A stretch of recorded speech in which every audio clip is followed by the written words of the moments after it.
Okay. In last class we discussed about streaking. Oh sorry, serial dilution. और serial dilution के बाद हमको ये पता चला था कि एक्चुअली में एक रेस्पेक्टिव सोर्स था, वहां पर हमने सीरियल डायल्यूशन किया तो मेरे को 4, 5 या 6 या हो सकता है ऐसे ही 15 तरीके के आपको मिल सकते हैं।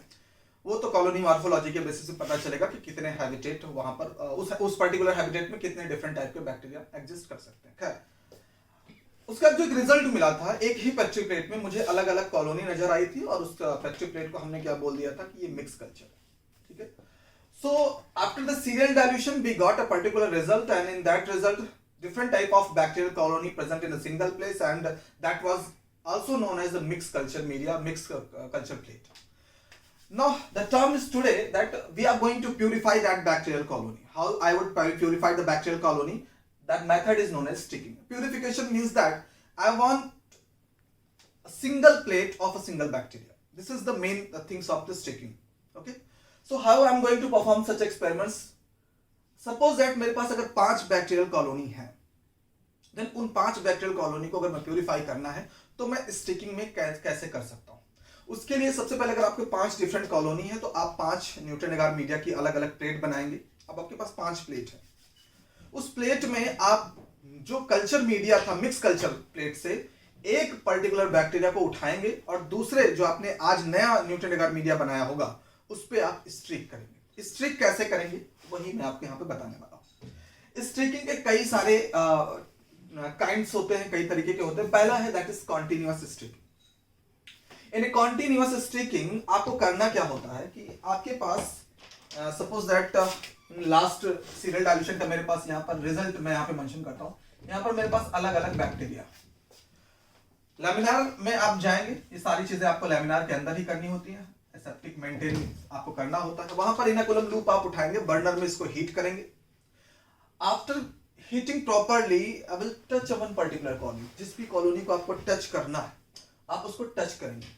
ठीक है, बहुत ज्यादा कॉन्सेंट्रेटेड बैक्टीरिया अवॉइड करना, आपकी इनोकुलम लूप में ना लगे, बहुत लेस या डाइल्यूटेड फॉर्म में आप उसको यूज करते हो तो आप बहुत हल्का सा अमाउंट ऑफ बैक्टीरियल कॉलोनी को टच करना इस इनोकुलम लूप से, एंड आफ्टर देन आपकी जो पेट्री प्लेट होगी उस पर इस तरीके से 3 लाइन ड्रॉ करना है आपने। ठीक है, याद रखिएगा इसको आर्म्स बोलते हैं, दैट इज बैक्टीरियल आर्म्स। तो we will try to streak 3 arms on the nutrient agar media plate and please try to avoid these 3 arms should not overlap with each other. ये आपस में ओवरलैप नहीं करना चाहिए। हाँ, जब मैं दूसरी लाइन खींचूंगा तो कट कर सकता है, मगर आपस में वो पैरेलल होनी चाहिए, ओवरलैप नहीं करनी चाहिए। इस तरीके से एटलीस्ट 4 टाइम्स आपको स्ट्रिक करना है, एंड इसको हम क्वाड्रेंट स्ट्रिकिंग के नाम से भी जानते हैं। मैं अवॉइड इसलिए करूंगा यहां पर ओवरलैप होने से, क्योंकि एक्चुअली आपने जब ये लाइन खींची है तो क्या है, बैक्टीरिया की एक लंबी सी कॉलोनी है। कल के इस पर्टिकुलर पेट्री प्लेट पे मौजूद जो बैक्टीरिया है ये न्यूट्रिशन लेंगे तो अपने नंबर को इंक्रीज करेंगे, तो आने वाला जो न्यू बैक्टीरियल कॉलोनी की वो कहां पे ग्रो होगी, तो वो इन्हीं स्पेस के बीच वो ग्रो होती है। अगर ये स्पेस नहीं होगा तो वहां पर एक ही जगह पर जितने भी न्यूट्रिएंट होते हैं वो तुरंत खत्म होना स्टार्ट हो जाते हैं और बैक्टीरियल स्टार्वेशन की कंडीशन आ सकती है, तो वो प्रॉपर स्टिकिंग नहीं मानी जाती, इसीलिए इसको ओवरलैप होने से बचाना होता है। लगातार हम स्ट्रिक करते हुए आते हैं, that is known as continuous streaking. यही काम अगर मैं 3 लाइन मैंने खींचा विदाउट ओवरलैपिंग, अब मैंने इनोकुलम लूप को हीट किया, कूल किया, बिना वहां से कल्चर उठाए यहां पे जब मैं पहुंचा था तो यहीं से बैक्टीरिया कल्चर उठा करके मैं 3 लाइन और खींच दिया बिना ओवरलैप किए हुए। देन अगेन मैंने अपने इनोकुलम लूप को हीट किया और फिर बिना यहां से बैक्टीरिया उठाए यहां से मैंने बैक्टीरिया उठाया और 3 लाइन और स्टिक कर दिया। समझ में आ रही बात है? तो इसको मैंने बोला डिसकंटिन्यूअस। सेम प्लेट में से कॉलोनी उठा के फिर स्ट्रिक करना है। जी देखिए, जैसे ये न्यूट्रॉन एगार मीडिया की प्लेट है मेरे पास,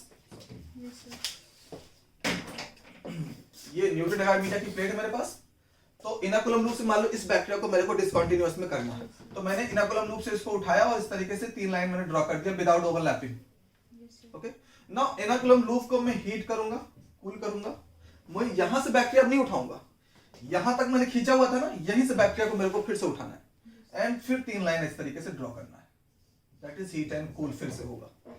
फिर यहीं से बैक्टीरिया को पिक करना है एंड देन स्टिक करना है, फिर यहाँ पे हीट एंड कूल होगा, फिर यहाँ से पिक करना है और इस तरीके से करना है। समझ में आ गई बात है?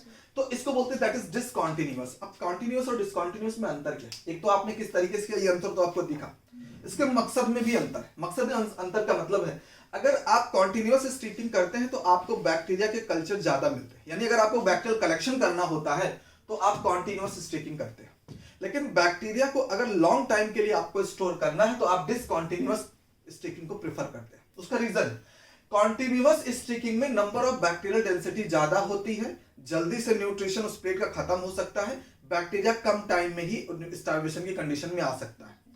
लेकिन डिसकॉन्टिन्यूअस में बैक्टीरियल डेंसिटी कम होगी तो जाहिर सी बात है वहां पर न्यूट्रिशन लॉन्ग टाइम तक आपकी पेट्री प्लेट का चलेगा। तो जब भी प्लेट को स्टोर करना है 1 महीने 2 महीने इस तरीके से, then you will have to go for the discontinuous streaking. T shape streaking भी एक तरीके से प्यूरिफिकेशन का ही पार्ट है। अगर एक ही पेट्री प्लेट में आपको 3 अलग अलग बैक्टीरिया को स्टिक करना है, वो भी प्यूरिफाई फॉर्म में, तो हम स्केल और मार्कर से कुछ इस तरीके से टी शेप ड्रॉ कर लेते हैं। एक पर्टिकुलर बॉक्स में एक बैक्टीरिया, दूसरे पर्टिकुलर बॉक्स में दूसरा बैक्टीरिया और तीन पर्टिकुलर बॉक्स में तीसरा बैक्टीरिया को स्टिक कर दिया जाता है। तो ये टी शेप फॉर्म बना के किया गया, that is known as T shape sticking.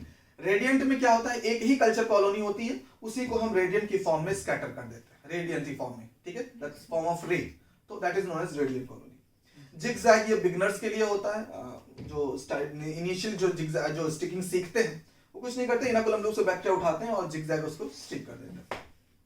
जब आप हायर क्लास में जाओगे, लाइक आप पीएचडी वगैरह में जाओगे, किसी इंडस्ट्री में काम करोगे माइक्रोबायोलॉजी में, तो वहां पर एक साथ आपको 25-25 प्लेट पे काम करना पड़ता है, यानी 25-25 अलग अलग बैक्टीरिया पे काम करना पड़ता है। तो वहां पर उसको आप किस तरीके से कंट्रोल करोगे। अब आप 25 प्लेट के 25 बैक्टीरिया है, उसके लिए 25 प्लेट बनाओगे, उसके लिए अलग मीडिया बनेगा, देन टाइम टेकिंग भी, और प्लस जितने ज्यादा बैक प्लेटें होंगी उतने ज्यादा कंटामिनेशन के चांसेस भी होते हैं। तो इस चीज को अवॉइड करने के लिए लाया गया डॉट स्टिकिंग। डॉट स्टिकिंग में एक ही प्लेट में मैं कोशिश करूंगा 25 बैक्टीरिया को स्टिक किया जाए, उसमें मैं स्केल और मार्कर से इस तरीके से छोटे छोटे vertical and horizontal line draw करूंगा, जिसकी वजह से छोटे छोटे बॉक्स बन जाते हैं। And after preparing this boxes I will try to put one particular bacteria in one box.